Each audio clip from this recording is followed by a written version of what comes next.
Estava de saco cheio naquele momento. A gente não se identificava com o movimento hippie, com progressivo, MPB, então não havia uma ligação nossa com o que estava acontecendo assim, no mainstream da música. Não é que ficou mais fácil, cara, mas ficou menos babaca, entendeu, cara? Porque tinha, Negozinho fazia muita produção, né, cara? Apesar de eu gostar de Led Zeppelin, desses caras todos aí, punk, musicalmente falando, veio e quebrou esses lances todos aí, cara.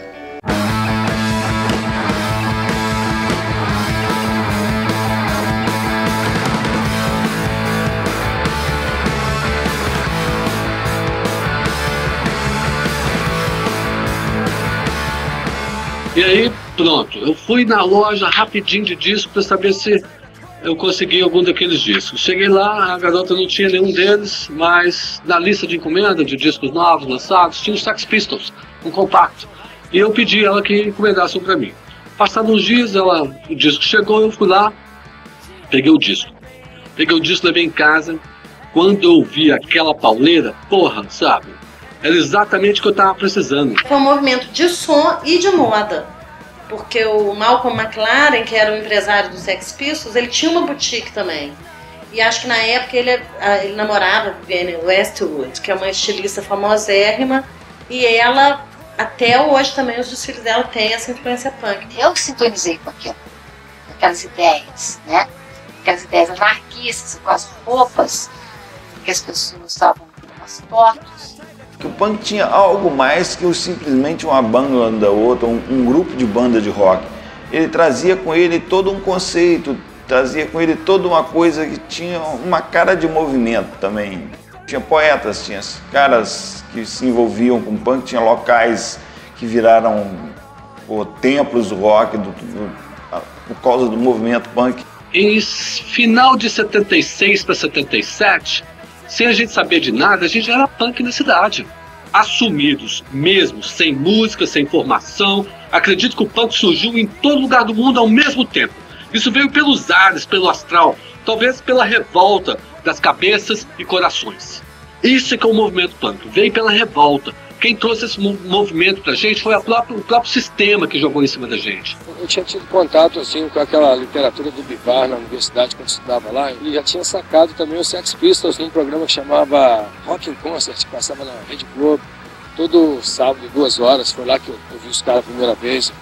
Já tinham ouvido também Ramones, né, cara? O que a gente identificou mais naquela época foi com as letras mesmo, a ideologia que batia com a gente aqui também, mesmo sendo lá no fim do mundo. Quando chegou no princípio dos anos 80, eu fui a São Paulo 2 vezes, atrás do movimento punk, na verdade, atrás do material. No Sebo Discos, uma galeria que tinha, e lá encontrei com os punks de lá e eles me deram a dica do fanzine, que estava rolando, me deram o fanzine.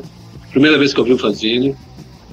Os discos punks brasileiros que tinham saído, né? Tinham sido lançados lá realmente um par de discos, 4 ou 5 discos. O primeiro disco que a gente comprou, que a gente achou, foi esse disco, que é um disco histórico da punk rock, né, da revista Pop, da época da revista Pop, que é uma coletânea com as bandas da época. Esse disco é a Bíblia pra gente. O ponto principal era na esquina da Espírito Santo com a Catedral, ali na Rio Branco. Rio Branco com a Catedral era o ponto principal do nosso movimento. Ali a gente brincava de briga naquele gramado, rolava, fazia sinal para os outros que passavam, xingava. Tinha um pessoal que usava bastante mesmo, explorava bem o lance do visual, esses cintos, com aquelas tarraxinhas, com aqueles lances, entendeu, cara? E essa galera descia pro calçadão ali, cara, e fazia uma bagunça mesmo, chamava a atenção de todo mundo que estivesse ali. Era um choque para a cidade, né? Porque Juiz de Fora é uma cidade pacata, uma cidade mineira, que apesar de estar perto do Rio, é muito conservadora. E as pessoas ficavam chocadas, simplesmente chocadas. Então, xingavam, gozavam. E a gente contra-atacava também, sabe? A gente fazia cara de mal e tinha as pulseiras de prego e a gente mostrava. Eu andava cabeludo na época, fumava bagulho, o Cabo Chicão pegava todo dia, me pegava, jogava em frente às portas, me dava geral, pisava no meu pé, porra, sabe? Me dava tapa na cara. Policial, cara, sabe? Toda vez que ele me via, ele me parava na rua. E isso tudo era revoltante, né? Toda hora tomava geral, a polícia parava toda hora pra saber o que é que estava acontecendo, porque a gente andava com corrente, a corrente é uma coisa muito agressiva, né? Não era essa a ideia de intimidar. A ideia era de mostrar que a gente não estava conformado com isso, a gente não tinha de assumir aquele visual. Que a sociedade era negra, que o mundo não era bom. Mas agressivo no sentido de acho que chamar atenção, um lance assim, né, cara? Não chegava a agredir fisicamente ninguém, nem xingar. Isso daí apavorava. O pessoal tinha um preconceito porque é novo, né, cara? Tudo que é novo dá medo. Pra quem quer conservar sempre o velho. Só que o Redentor era uma área mais maluca, né, cara? Um lugar que você ia lá comprar um baseado, então ali na esquininha, era o ponto quente, era meio sujo aquilo pra gente. Aí o que acontece? Eles ficavam pra lá e a gente ficava pra cá. Tinha o nosso grupo, que era o Ponte da Espírito Santo, que era eu, Aécio, o Vietnã, Helder, o Charles, também fazia parte do PID, a Fernanda, e tinha um grupo da Santo Antônio, que tinha o Renato, o Adriano. Teve um momento que foi assim. Eles não ficavam com a gente mesmo, não era difícil ficar com a gente. Tinha essa turminha, uma turminha deles que era mais assim, eles gostavam, mas vamos dizer que eles não assumiam muito que eram punks. Não tinha uma boa relação lá porque a gente não andava com eles. Se andasse, talvez teria uma boa relação. Não tinha outro tipo de vida. Dentro mesmo do movimento já tinha esse racha. Justamente por causa disso, porque a gente queria mais postura deles, né? Atitude. Quem tinha muita atitude era o Rato. Eu lembro disso, o Rato era um cara de atitude mesmo. Que no início tinha até outro nome, né? Era Tampa de Bueiro. Que depois, pensando melhor, poxa, nós acabamos de sair das Forças Armadas, né? Só que agora a gente não tem arma mais, então vamos fazer uma força desarmada. Então, no caso, as armas eram os instrumentos, né? E as letras. Que a gente ouvia muito mesmo era Lixomania, o Sub aqui do Brasil, né, cara? A gente ficava mais ligado até em lance de letra mesmo, sabe? Uma banda que a gente gostava muito era Nina Hagen. A gente ouvia muito nessa época. Sex Pistols. Sacou? Era uma coisa mais direcionada ao punk. A Força Desarmada fazia punk, rock, mas eu não sei explicar, era um punk rock meio diferente. Ele tinha a estrutura deles mesmo. O Rato é um cara muito original, o Eduardo também muito exigente. Então eles fizeram um som muito legal, cara.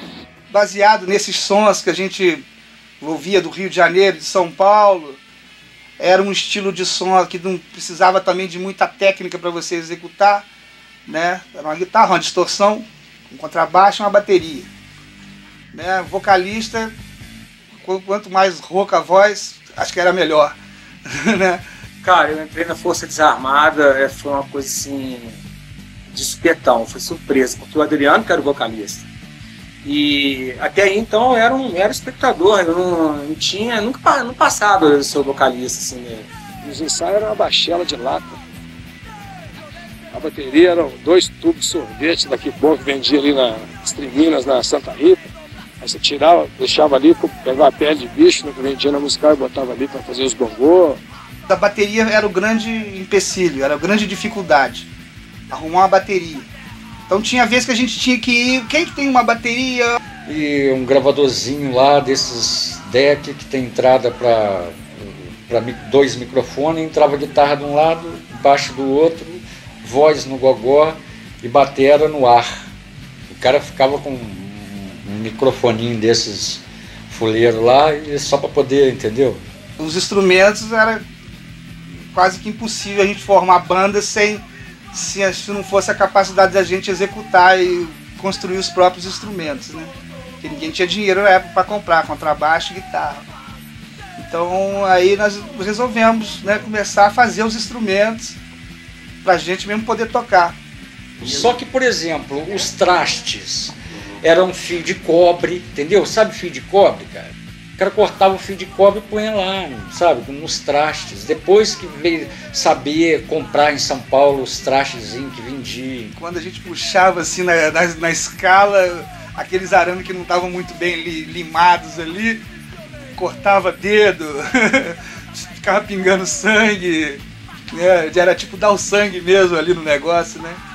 A coisa principal que estava acontecendo no rock no momento era o punk rock. Eu achava que não tinha função fazer um festival se não tivesse os punks também, que era a coisa assim nova que tinha. Vamos dizer assim, a novidade, a grande novidade era aquela forma tosca de tocar, de cantar, de levar as letras e tudo mais. Estava na tribuna, fazendo uma matéria e me procurou. Disse, Virgínia, estou interessado em colocar umas bandas punks no festival. Você não está a fim de trabalhar com a gente?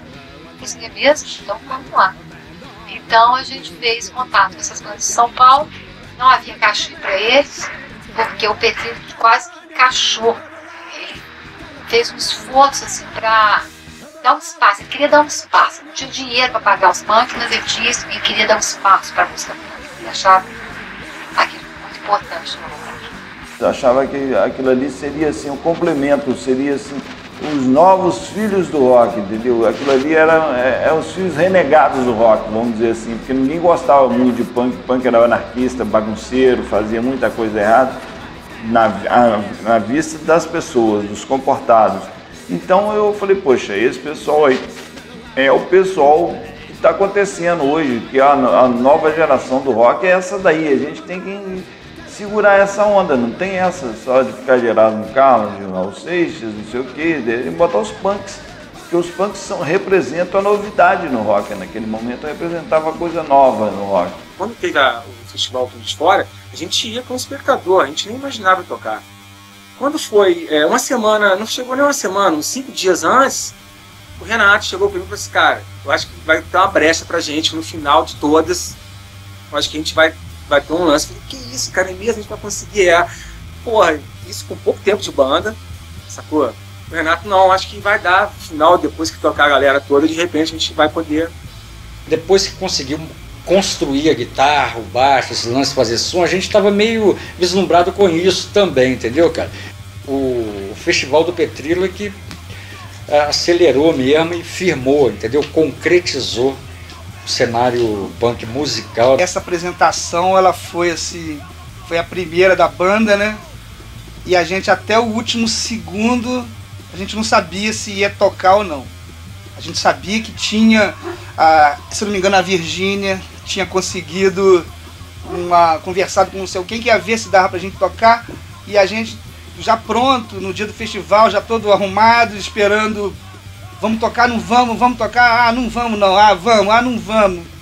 No último minuto, eu não me lembro quem chegou com os ingressos na mão, a gente não tinha nem crachá nem nada, nós entramos pela porta que o público entrava. Ó, tá aqui os ingressos, vocês vão tocar. O festival teve um atraso, era para começar no princípio da tarde, eu não me lembro o horário, só foi começar de noite pelas 8 horas. Quando os punks subiram no palco para abrir o festival, o esporte estava lotado de gente, não sei, 5 mil pessoas, 10, 20 mil pessoas, não sei te dizer. É uma experiência única, cara, porque é a mesma coisa que você nunca ter dirigido na sua vida, quer pegar logo uma Scania para poder tocar, entendeu, cara? É a maior responsa mesmo, fora a maior galera que tava ali, muita responsa, cara, muita. Mas quando eu subi, tremeu, cara, tanto é que teve um lance lá que numa música eu até me esqueci a letra, sabe? Porque assim, foi uma coisa assim, pra mim, inusitada, né? Sem dúvida nenhuma, foi uma sensação incrível, né? Cara, aquela multidão, primeiro show, a gente nem sabia, nem tinha certeza se ia tocar ou não. De repente aquela multidão, tocando com vários outros nomes da época, né? Foi marcante a apresentação dos caras, porque o Michel entrou emputecido, que a gente tinha tomado uma dura e era perseguido pela Rotan. Ele entrou no festival e mandou pau no cu da Rotan 040, deu o nome todo, cara, ao vivo, com 10 mil pessoas. A banda ficou famosa por isso, não pelo som. nessa época, fui ver a Rotan Juiz de Fora, tinham poucas viaturas. Era 40, 41, 42. E a 40 estava lá. Mas eu nem sabia. Aquilo foi assim, uma coisa natural que saiu de mim, entendeu? Falei, pô, essa Rotan filha da puta aí, que só fica pegando índiozinho que não tem nada a ver. E a galera foi a mil, cara. Aí o Renato falou, poxa, cara, que isso, cara, nós vamos sair daqui preso. Aí nós vamos descer logo e vamos misturar no meio da multidão, que eles vão querer saber quem é que tá falando isso aí. Cara, todo mundo olhou pra mim e falou, cara, você é maluco, bicho. Tá arriscado, a gente nem sair daqui hoje, cara.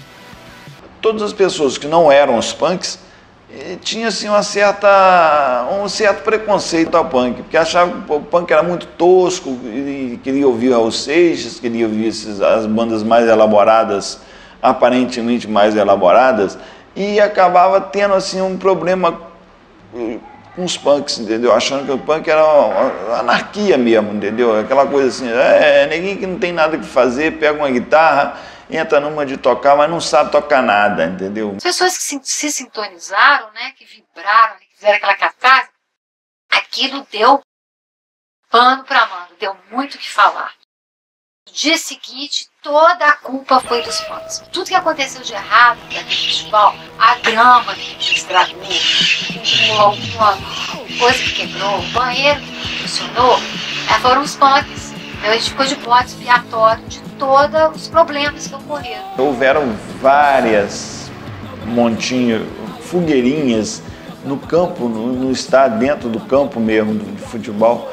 Queimou muita grama, a grama ficou muito danificada, entendeu? E o esporte não segurou essa onda, nem podia segurar aquilo ali, era um campo de futebol, não, colocamos um show de rock ali em cima.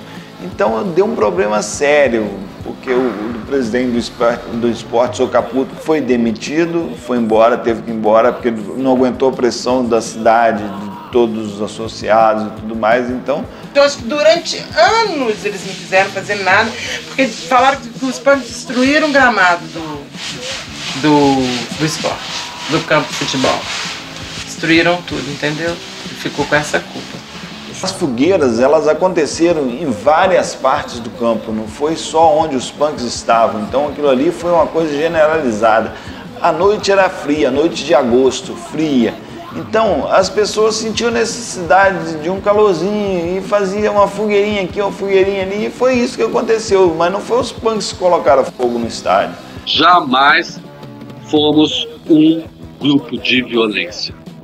Nós mostramos a violência que acontecia dentro da sociedade através das nossas roupas, das nossas músicas, dos nossos gestos, da maneira de ser.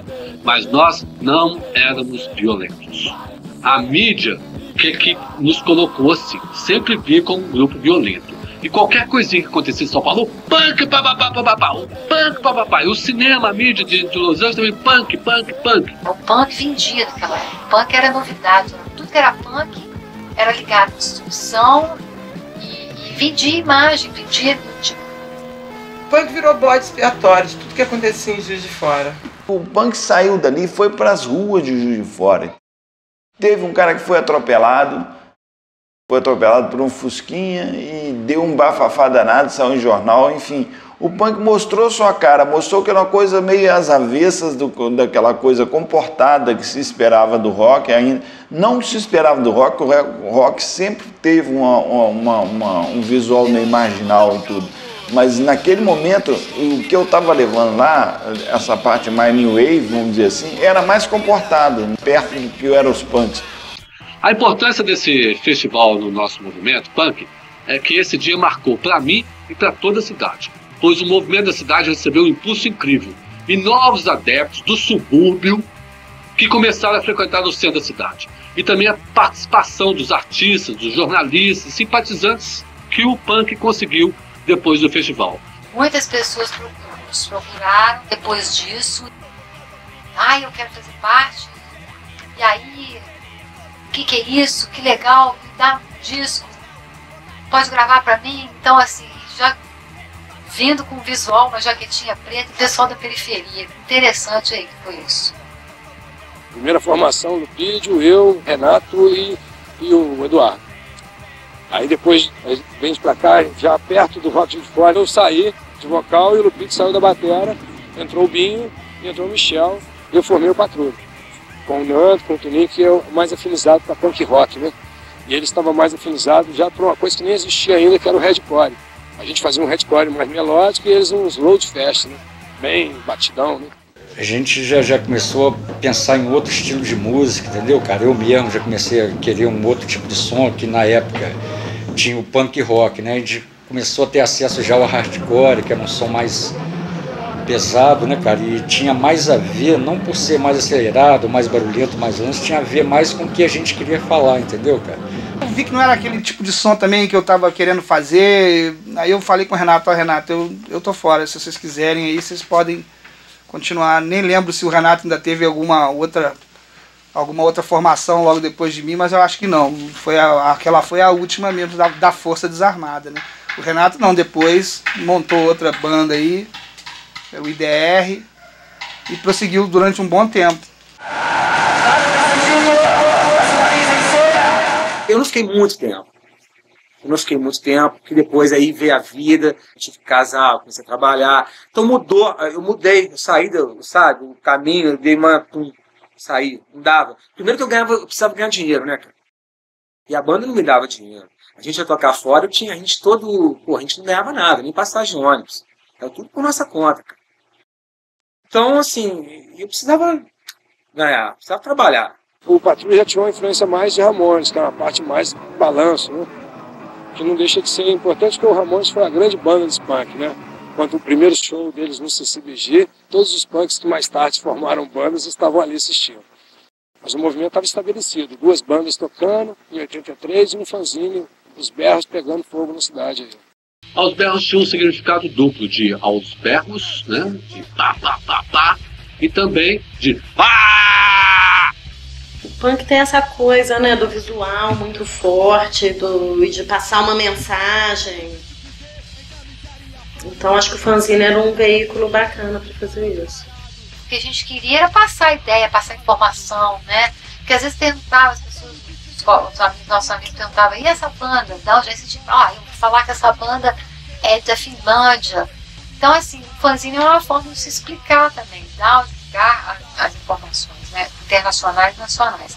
Tudo era muito difícil porque não tinha dinheiro, né? Já começa por aí. Conseguir patrocínio, conseguir as coisas era mais difícil ainda. Então a maioria era feita em folha de papel ofício, né? E xerox. Mas às vezes também era uma folhinha só, a folhinha já era um fanzine, pra gente tudo era fanzine, entendeu? Que era uma maneira de protestar. Pô, vamos fazer isso, vamos. E a gente mandava xerocar, entendeu? Aí dobrava às vezes, aqui em 4, pronto, já era mais uma forma de protesto. Porque era a maneira da gente protestar é através de som também, né? A primeira vez que eu fiz, cara, é porque a galera não entendia o que eu cantava. Então eu botei uma foto da banda para cada música e coloquei um texto explicando por que eu cantava aquilo, o que eu queria dizer com aquela letra, para a galera entender o que eu falava. Por exemplo, se fosse hoje um balanço de saco, né, uma crítica a essa putaria de nego achar que bunda é instrumento musical, né, mas nego não entende isso muito da música, que é mais a curtição. Então podia acontecer isso na época. Então, como era uma banda punk, tinha que ter uma ideologia. Letras da banda, encontros, festivais, fotos de alguns festivais, shows, foto da formação da banda, na maioria é isso, né? Toda banda tinha que ter um fanzine, né?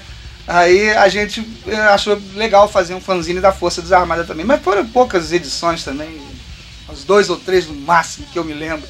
E o mais importante deles é que também levavam as nossas ideias, e viajavam pelo país inteiro nas mãos dos punks e simpatizantes do movimento. Que na verdade a gente tinha na caixa postal, não tinha internet nem nada. Então mandava na carta mesmo, mandava uma carta, eles mandavam pra gente os fanzines que tinha, a gente distribuía, né? Chegava assim, aí mostrava pro pessoal que não conhecia, ó, tem isso aqui, tem uma ideologia, tem aqui, tem um texto do Bakunin, do Malatesta, para predimentar, aprofundar a ideia do anarquismo, né? Não ficar só na intuição, né? Cada um falava aquilo que sentia e que tinha a ver para ele, né? Porque era uma forma assim, totalmente, não era uma concepção só de uma pessoa, né? Era de cada um podia falar. Todo mundo pode fazer isso, não é só você, né? Você precisava de ficar dependente da mídia, ou de ter que escrever num jornal, ter sua ideia, seu artigo, sua informação. passar para as pessoas. Podia fazer isso você mesmo. A importância do fanzine era mesmo a troca de informações por escrito. Essa troca de informações por escrito que a gente tinha, né? Bom, importante foi, mas atingir da maneira que a gente queria, não. Porque é muito difícil até hoje, né? Assim, um meio de comunicação, na verdade é um jornalzinho, né? Uma mistura de funk com magazine, né? Que veio do inglês, magazine mesmo. Mas eu acho que não foi importante, mas o que a gente queria não atingiu mesmo, não. Muito difícil, né? Atingir o sistema. O Bar DCE era o lance graças ao Chiquinho e ao Julinho, cara. Que era o centro mesmo, sacou, cara? Que era anarquia mesmo, anarquia rolando, espaço abertíssimo para quem fosse lá fazer o que quiser, não era só para punk não, para quem quiser, cara. Tinha show quase todo dia, bicho. Eu tocava de segunda a segunda. Quando não tinha show, abria as portas desse que a chave ficava com a mão na mão da gente, abria e fazia ensaio de porta aberta, e aí todo dia tinha movimento musical em cima do movimento punk. Bar motel, aceita qualquer um. Chegou na porta, você vai, entra, paga, entra. Então atrás da Laranjeira era assim, o DCE era assim, porque tinha muitas tribos, não era só punk. Obviamente porque os donos eram punks, então tinha mais punk. Mas tinha os darks, tinha os gays, era uma coisa meio louca, tinha até as putas da Getúlio que frequentava lá, entendeu? Era um bar meio louco mesmo. Só o quê? Que os estudantes, às vezes, não queriam conviver com o pessoal, com os bebuns. Então isso era sacanagem, né? Não tem problema nenhum. E era até legal, o ambiente era ótimo o ambiente lá, o pessoal não tinha confusão, não tinha nada. Os punk viram oportunidade também de poder participar também, né? É aberto geral, né? Punk, prostituta, estudante, os bebum da área. Chiquinho sempre deu muita força, mas eu acho que não foi nem a questão lá do bar de Chiquinho, não. A Transmontana, a pensão dele, participou muito disso na vida da gente. Porque era ali do lado, né, do DCE, sempre rolava festa, no dia que acabou também. Era muita bebida. Bom, a minha parte, né? Eu sempre dei conta de bebida. De outra droga, não era de dar conta, não. De vez em quando a gente bebia um pouco lá e tal, e soltava os livrinhos anarquistas pra gente, a gente se inteirava um pouco mais sobre o que era o anarquismo. O primeiro momento foi juntar assim, a gente que tinha uma tendência anarquista maior, que tinha uma ideologia, digamos assim, um embasamento maior, com o pessoal que era punk, que era assim, mais pela música, mas tinha uma ideologia também, entendeu? A impressão que eu tenho mesmo, assim, que os punks assim, é mais intuitivo. O anarquismo deles é um anarquismo mais intuitivo. Tem o movimento de anarquia, colou muito com o movimento punk, e era um lance bastante coletivo. Mas eu gosto muito de anarquia ligado até ao indivíduo mesmo, sabe? Transcender até o coletivo, ir para o indivíduo. Por exemplo, o cara que protesta, mas tá aí chutando a mó lata, meu irmão.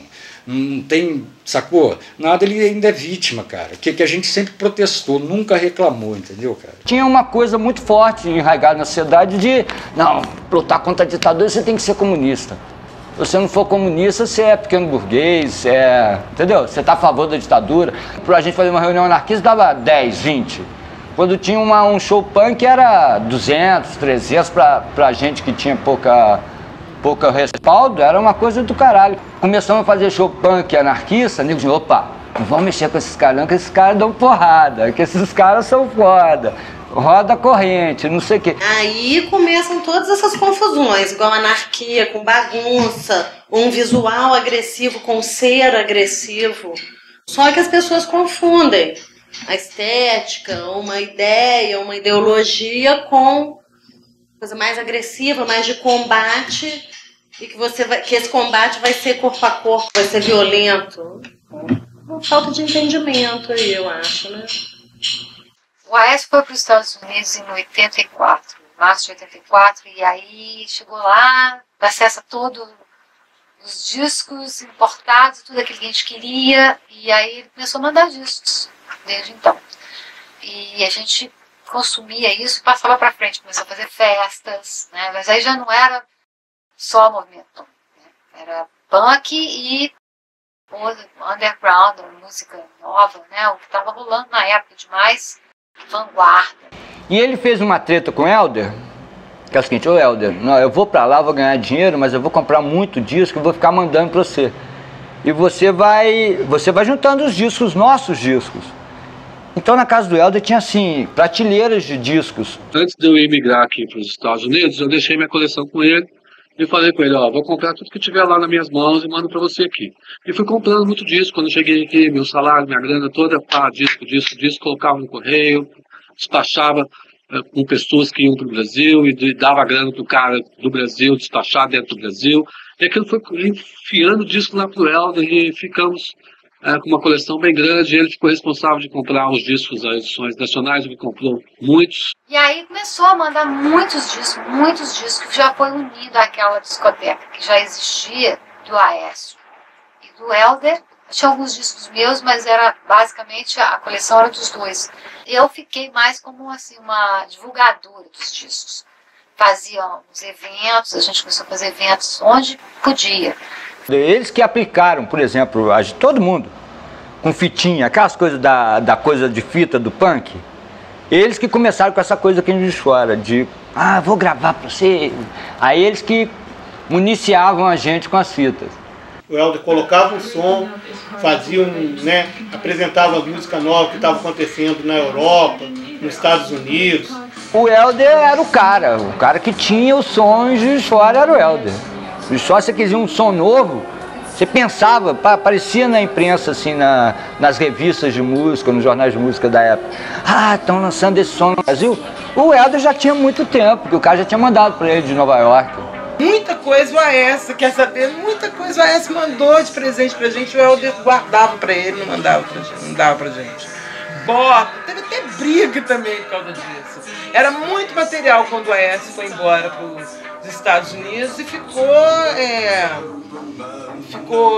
o Helder como guardião disso tudo. Mas ele não dava acesso pra gente, não. Ele gravava às vezes, passava uma coisinha ou outra. Eu lembro que o Aécio mandou uns botos do Survivor. Nossa Senhora, a gente teve que entrar em contato com ele, esses botos caírem na mão da gente. O segundo festival, ele teve uma aura assim, de uma coisa assim, mais bem acabada, entendeu? Foi uma coisa mais estruturada. Esse festival, ele foi usado para o filme Rock Estrela. E essa estrutura que eu montava aqui no festival era considerada uma estrutura grande. Entendeu? Uma coisa assim, som, luz, tinha muito spot de luz, muito som, equipamento grande mesmo. Eu trazia lá do Rio, fazia questão de trazer o melhor que tinha assim, para um show de rock. Já estava assim, no final dessa onda punk, né? Foi no início dos anos 80. Então a gente fez lá no Jockey Club e o festival da onda de rock brasileira New Wave, que era Léo Jaime, Lobão, no auge mesmo, Cazuza, aquele pessoal todo, e era assim, um rock mais brincadeira, né? Ali foi um mico de caralho, né, cara? Ali foi a primeira experiência da gente, experimentou a primeira coisa, o Poço. Em vez de ver o sucesso, a gente viu o Poço. A banda estava legal, bem cotada, fomos tocar lá na hora. Aí entramos para tocar entre o Traje a Rigor e Robertinho do Recife, os dois estourados nacionalmente. Muito legal o horário. Tudo no astral, a pessoa correspondendo. E o guitarrista over bêbado, brigado com a mulher, começou a tocar fora do tom. Nossa, cara, não sei nem explicar o que foi aquilo. Sei que a gente abandonou o palco com 5 músicas, depois de tentar muito. E ele continuou lá afinando a guitarra com o Traje a Rigor já dentro do palco.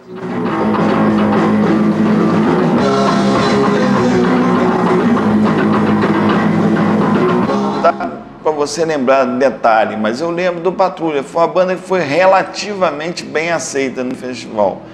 Assim, se você considerar o que representava o Patrulha na época, o Patrulha hoje já faz um som mais elaborado, entendeu? Mas naquela época era um som tosco também, entendeu? Bem tosco. E eu acho que ele foi relativamente bem aceito no festival, no evento.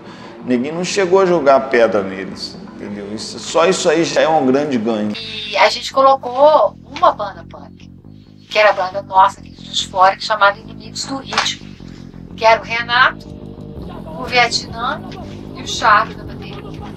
E eles não estavam muito bem ensaiados, acho que nessa trama aí não ensaiaram bem, eles abriram o festival. Esse foi o problema.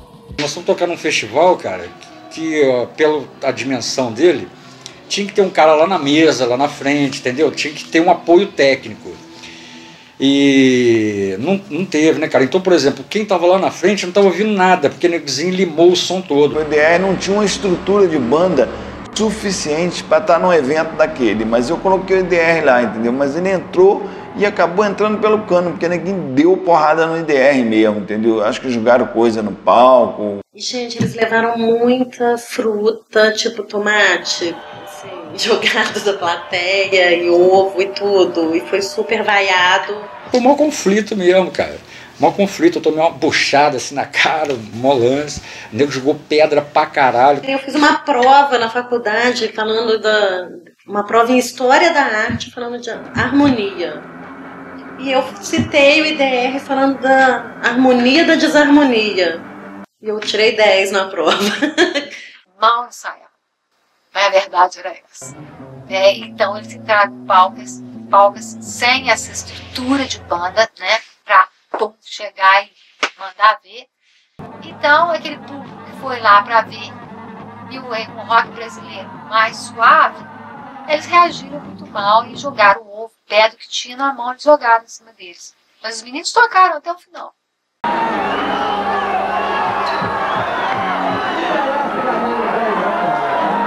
Me senti com a alma lavada de ver o EDR no palco, entendeu? Falei, não, consegui colocar uma banda que dificilmente tocaria no evento desse, porque em Juiz de Fora vinha muitos shows grandes, entendeu? Maiores assim, não dava oportunidade a uma banda nova nem nada. Eu achava o EDR era o fruto daquele momento que a gente estava vivendo, um momento social que o país estava vivendo.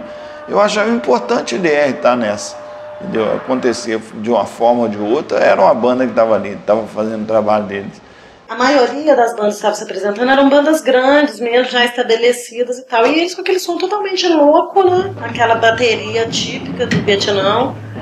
O som bem rápido, bem gritado. Então era bem diferente mesmo até das outras bandas punks que tinham um som mais oi, né? O Detrito era uma coisa bem...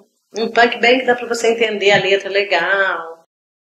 Cara, a proposta da banda era um som que até hoje eu não ouvi, assim, meio parecido, porque o cara da bateria, Vietnã, cara, ele fazia uma bateria super louca, o som todo era muito rápido, muito doido, sem muito profissionalismo, a gente estava mais preocupado com como protestar mesmo. Uma ótima banda, eu vi shows do IDR, no DCE, maravilhosos, muito bons, e letras ótimas, muito criativa a banda. Uma pena não ter tido esse registro de gravar um disco.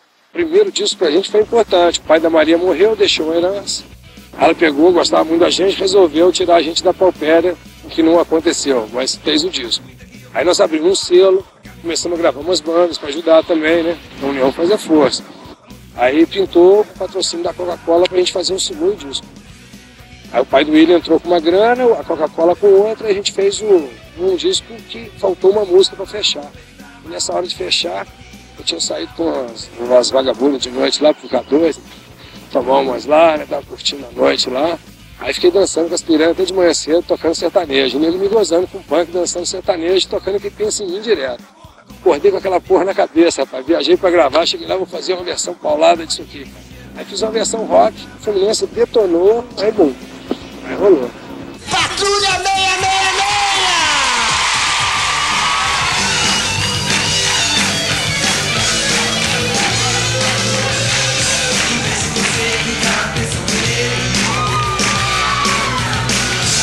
Se você fica chorando por ele, pensa em mim, chora por mim, liga pra mim, como liga pra ele.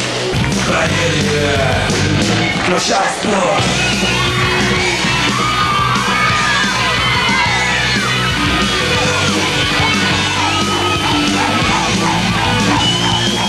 Aí acabou o DCE, nós fizemos o NAC, que também era um espaço para todas as tribos.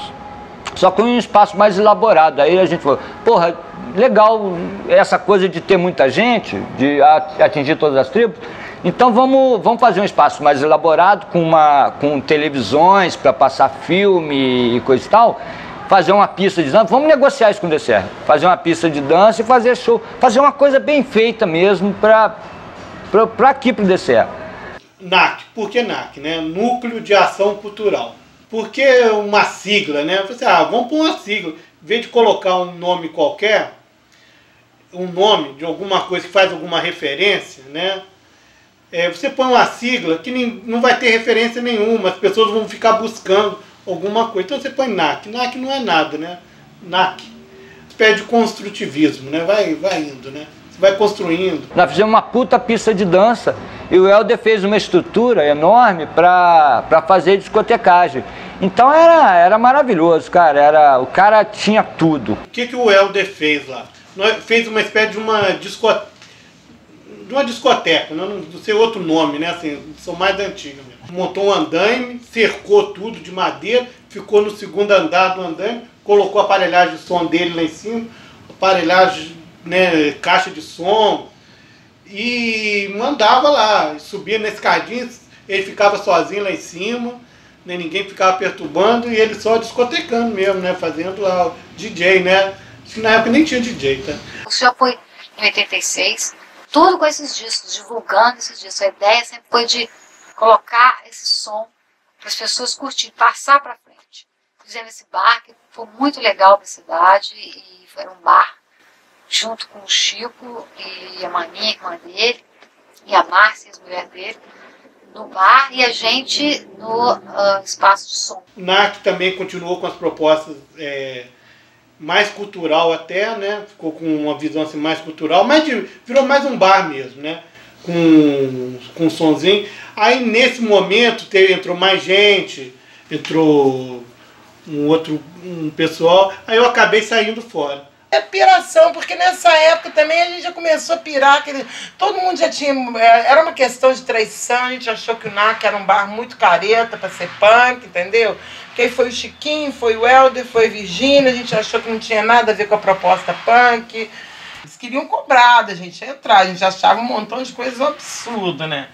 Quer dizer, aos poucos foi se fazendo movimento mesmo, cada um foi por um lado. Até hoje, gente, você vê uma semana de moda, em qualquer lugar do mundo tem referência punk. Todos os movimentos de contracultura com certeza marcaram muito a moda. E o punk é de uma modernidade, né, de uma atualidade impressionante. Você pega a foto dos meninos dos anos 80, eles estão moderníssimos, contemporâneos, pós-moderno, pós-tudo. A gente teve muitos conflitos, os pais. Todos nós tivemos muitos conflitos e sofremos muito, fizemos nossos pais sofrer um pouco, mas também fizemos eles caminharem, né? Passarem a enxergar, a verem a sociedade de uma maneira diferente. Depois eu vi que a minha mãe, por exemplo, cresceu com isso. Cheguei a tomar uma coça para poder não sair de casa com a roupa, mas aí eu saía, colocava tudo na mochila, chegava na esquina, montava e ia pra rua também, de novo. No caso, achava que a gente era doido, cara. Na rua achavam que a gente era 2 vezes mais doido, no serviço era lenha, mas a gente usava assim mesmo. Claro, no dia a dia todo mundo trabalhava, tinha um quê de punk no visual, mas era mais tranquilo, né? Na hora dos shows mesmo é que surgia a produção, os moicanos dessa altura. Quando o punk descia no calçadão todo rasgado, cara, era um absurdo, agredia todo mundo, entendeu? Mas daí a pouquinho os próprios homens de negócio aí do sistema usaram isso como moda, entendeu? Porque, aliás, a moda é baseada no que acontece nas ruas mesmo. E aí eu passei em frente a uma boutique, cara, entrei igual um retardado lá e falei assim, amor, essa calça que vocês estão vendendo ali tá rasgada. Aí a mulher ainda, sabe, achou que eu era meio retardado e falando, não, a calça é assim mesmo. Falei, porra, mas tem gente que vai comprar calça rasgada, porra.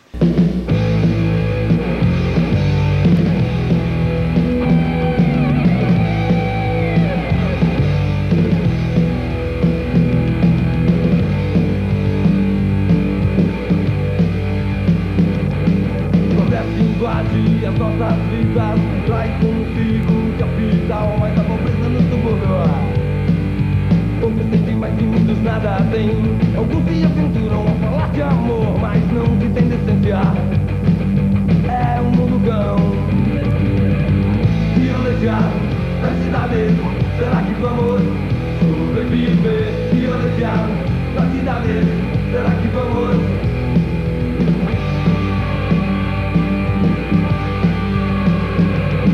Policiais reprimindo miséria e fome nas calçadas, trânsito maluco.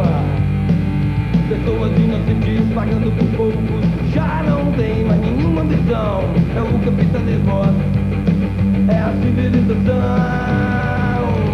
Violejar nas cidades, será que vamos sobreviver? Violejar nas cidades, será que vamos sobreviver? Violejar nas cidades, será que vamos sobreviver? Violejar nas cidades, será que vamos?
Já sem esperança de voltar. Assalto nas esquinas, poluição no ar, epidemias, preconceitos sociais, desempregos, impostos absurdos, violejar nas cidades, será que vamos sobreviver? Violejar nas cidades, será que vamos sobreviver? Violejar nas cidades, será que vamos sobreviver? Violejar nas cidades, será que vamos?